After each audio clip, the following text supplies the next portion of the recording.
in, and it says, here's the information that I have. Could you fill in the blanks for me? Well, they said, yes. There was a 5th Massachusetts Colored Cavalry. It was at St. Petersburg, Virginia, on the night, I should say, before the battle, so-called battle was going to happen at Accomatic Courthouse. But they forced marched from St. Petersburg up to Accomatic Courthouse that night, and were there with Grant that morning. So Lee looked out there and saw all these troops, saved a lot of lives. That's why he surrendered. So I wear these stripes, you know, in honor of my grandfather.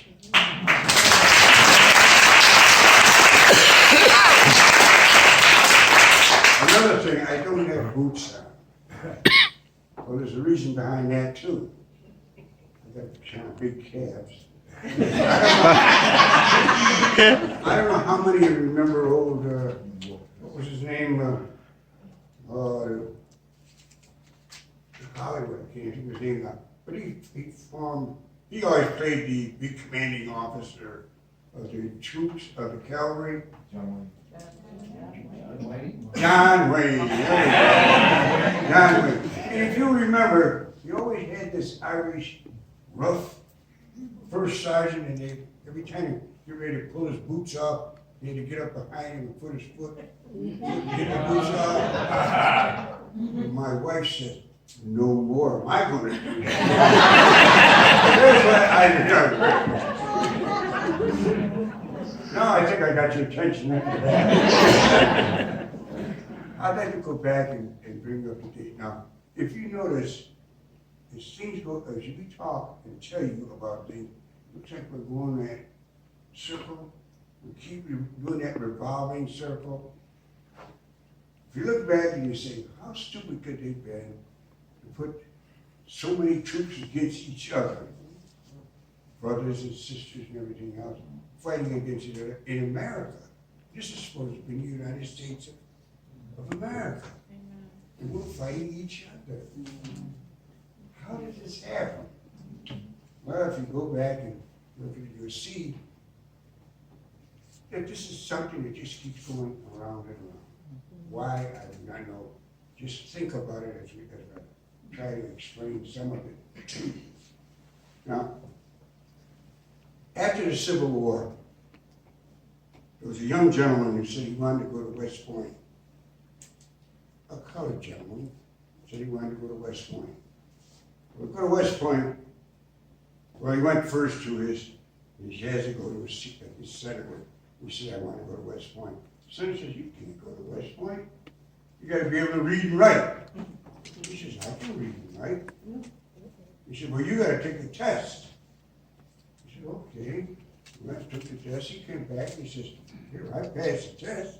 I want to go to West Point. Well, this senator said, oh, okay. So he signed a paper to go to West Point. Today, any of you want to send any of your grandkids, your kids, or anything else, big grandkids, to West Point, you have to do the same thing he did. Get the signature of your 2 senators. Well, your kid, your offspring, will not be able to go to West Point. That is even today. Just think about it. Okay? So this gentleman went to West Point 4 years. While he was there for 4 years, none of his other students talked to him. He had this silent treatment for 4 years. Now this is back in the 1860s.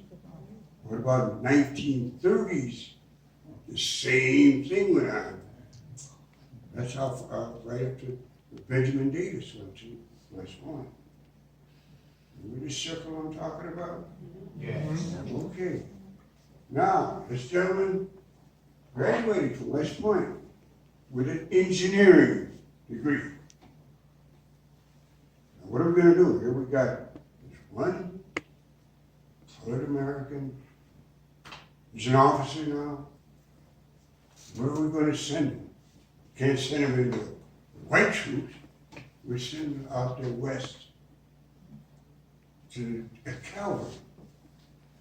Well, you know, the other officers out there gonna say, "Oh, geez, this other officer, I don't know what we're gonna do now with him."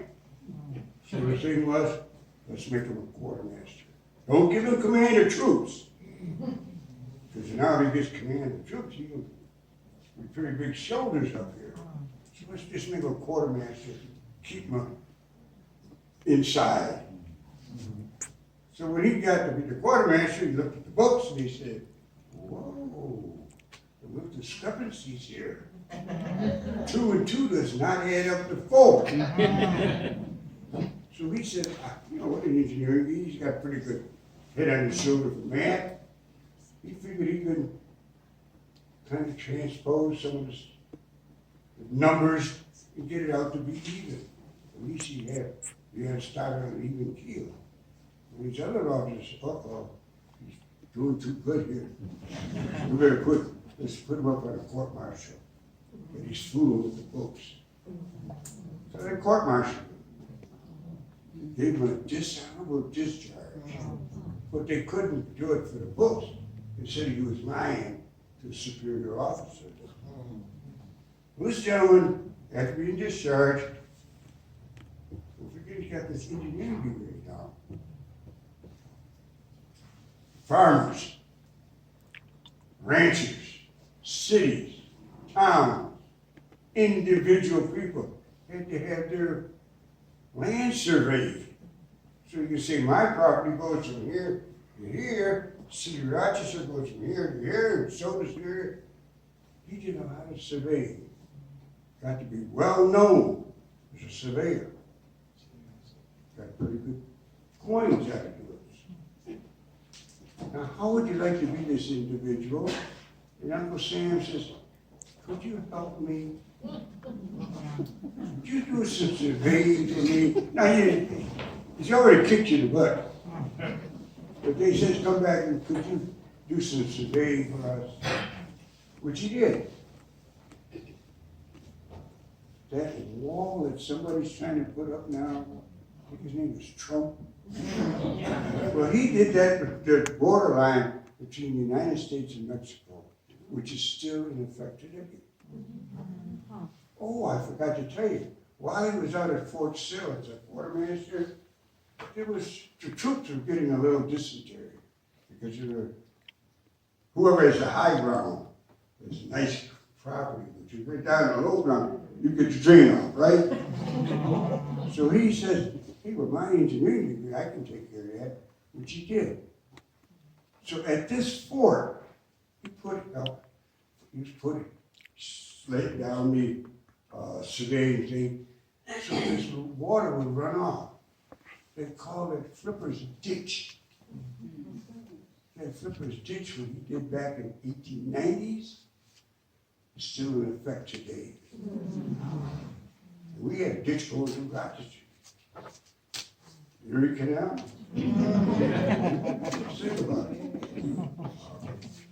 This gentleman's name was Henry O'Flipper. This gentleman's name was Henry O'Flipper. They've named a couple of houses or rooms after him down at Westport now. And he did get, his family, I should say, did get the dishonorable discharge thrown out about, I think it was President Carter. Come on.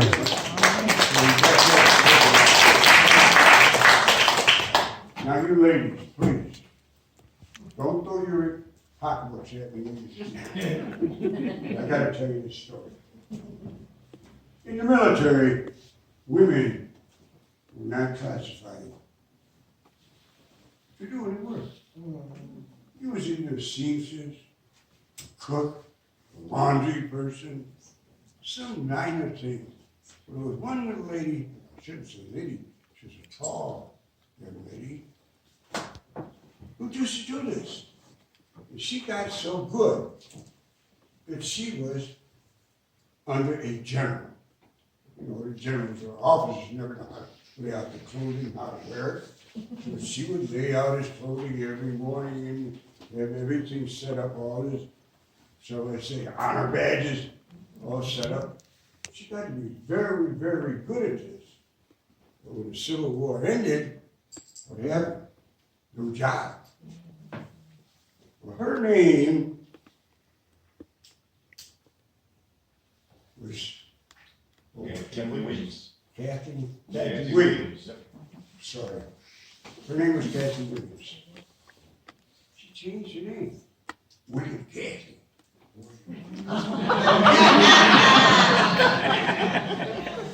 the papers. Oh, you're gonna say that? That didn't happen. Oh.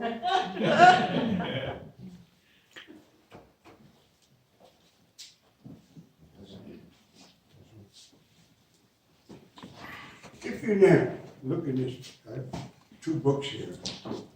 What I'm telling you, a lot of it is in there, but I've got her enlistment papers. We're sending to Washington. I also got her discharge. Well, you see, when she was brought before the court martial, that's when she was put out. Because when the doctor, on one of her excursions, she got frostbitten toes. So they put her in an infirmary, which is what? Hospital? Well, the doctor came in to examine her, and he said, whoa, this is not a man, this is not a male. Whoa. So she was put out, discharged. But when she went before the court martial, general said, William McCarthy. Well, she couldn't stand up. She was William Kathy. She was Kathy Williams. So when she was put out of the army, died penniless in the West. But that just shows you, brother. I want you ladies to understand. Oh, there's another thing. Do you understand that back in World War II, which I was part of, I think about 5 years, maybe 4 years ago, Uncle Sam finally admitted that there was a lot of ladies who were flying our bombers from the United States over to England, and they never gave her credit for it. Right. And they were flying them over there with no ammunition. Didn't even have an armorer in the plane with them. And Uncle Sam was finally giving her a little credit for that. Did you see Uncle Sam kind of that type thing that I still enjoyed being in the army? I gave 38 years.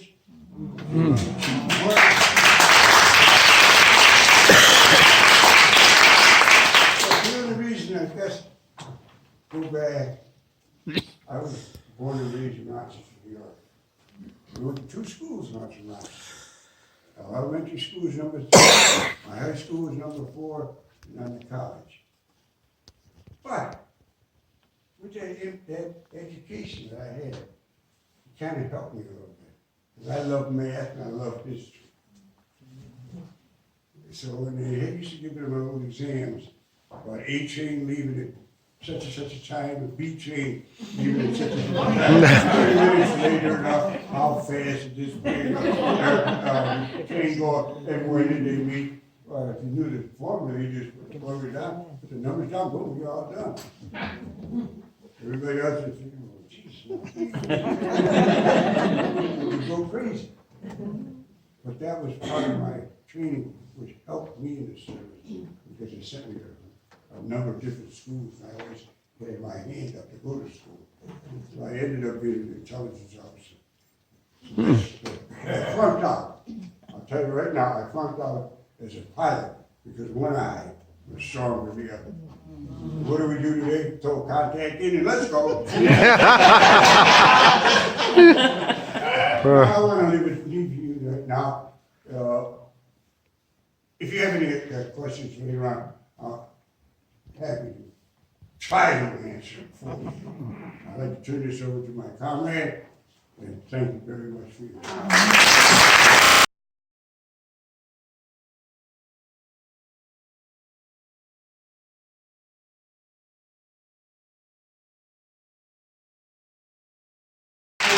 American Police Officer in Rochester. over 30 years. Just to add on to some of the stories here. 38th, 39th, 40th, and 41st became the 24th and 25th Infantry. The 38th and the 40th being the 24th and the 39th and 41st being the 25th. Also, the 9th Cavalry got started down in Louisiana, Greensville, and the 10th Cavalry got started at Fort Leavenworth, Kansas. And they were treated so bad that the Colonel, Ben Grierson, pleaded for them to go someplace else to be trained, and they went down to Junction City to Fort Riley, Kansas, where they finished their training before they went out to the West. That was just a little added history for that. I told you I was going to tell you about these uniforms. The first time we wore these uniforms, marching down Main Street in Rochester, New York, Memorial Day. We were so proud. Color guards, flags, rifles. And people laughed at us, which we were very serious because it's our history and we take it serious. We was not going to be clowns. That's not why we dress this way. So, we decided at that point that we would go out to schools and churches and other places and explain the history of Buffalo Soldiers, so that's why we're here today. That was 20 years ago. So we're still doing it. It was a novelty. We thought it would last probably 5 years. People still want to do it.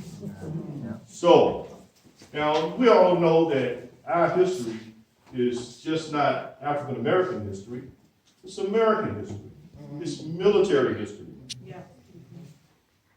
So, Uncle Sam, which we all know as the United States, has infinite wisdom. And in his infinite wisdom, when the soldiers moved out to the Midwest, he decided some of the cavalry uniforms was also suited for the infantry. So they wore these uniforms. Now, I'm going to put this mic down and hope y'all can hear me back there, because I'm going to be a little more animated. But can you hear me back there? Yeah. Okay. Uncle Sam says, these hats we have on, it's not what you call them. And what you call them is cowboy hats, right? They're not cowboy hats. These are called slouch hats. It's in the history books. These are slouch hats. Because today's military, they say, attention up, and that peace. Back then, in the 1800s, attention up, and that peace. You saw me standing over there, that's what I was standing in. That is from the 1800s. That's also in the history books. So you'll see some of these movies, you'll see some pictures with soldiers standing like this, and that's what they're doing. They're standing at ease. That was their stance during the day. Now, what was practical about these hats, why they were great for the deserts and the plains, is because they had wide brims and high crowns. And it kept their heads cool during the day. It was made of felt. And of course, in the desert, it gets cold at night. Kept their heads warm at night. But it also served the purpose, I'm out on a mission with no watering hole. I got about 10 of these. Now, with me, I get thirsty, I can take a swig. How about my horse? Uncle Sam has infinite wisdom. So, very practical, am I correct? Very practical. There was a reason for everything they had. The scarf that they wore around their neck. Of course, if you was a Girl Scout or Boy Scout, you knew that that was a first aid kit. A tourniquet, a bandage, a sling, and cough the sweat around your neck. And if I was number 50 riding behind a whole bunch of horses, picking up dirt and stones and stuff, of course, I'd put that across my face. But if I look like this walking into McDonald's today, I'm definitely in trouble. coming down with the bib shirts, they wore bib shirts not because they ate sloppy or the horse ate sloppy. They wore bib shirts because, again, you 50 riding behind a whole bunch of horses and stuff like that, and they're kicking up dirt, rocks, and stones. Where is that going to go? Right into your shirt. It didn't happen with this bib. Served a purpose. So when you see these pictures of the Buffalo Soldiers, forget about Buffalo Soldiers, the cavalry, and you see these bib shirts, that is the reason. Now, one of the most important pieces of equipment that we feel the Buffalo Soldiers had was this belt. And you say, why would I need a belt when you're wearing suspenders? Well, we know what the suspenders are for, the same thing the firemen have them on for, all their pants up. But the belt, you had your weapon and other equipment on. It's like a utility belt. Police wear one every day around here, I'm sure.